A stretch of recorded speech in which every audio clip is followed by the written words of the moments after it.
when I was deep in my addiction, I would often ponder and have these fleeting thoughts that would be like, it wasn't supposed to be like this. Like, I'm supposed to help humans.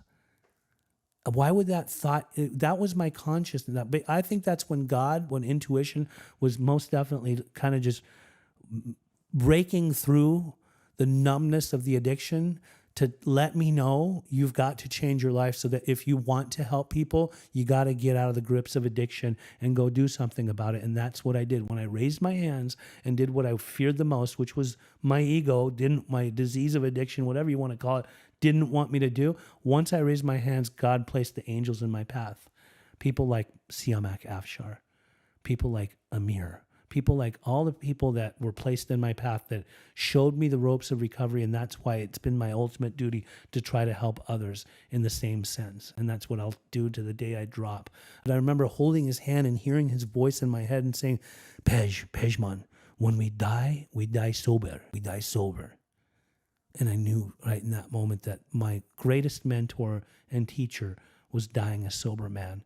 And he had, like 40 some odd years. I often, when I'm telling my story, say that he was my recovery Yoda. But that man, he showed me the ropes of recovery. Like, just people that truly demonstrated altruism through their actions and showed me that I have a purpose, and that they believed in me and they would empower me and they encouraged me to go to school.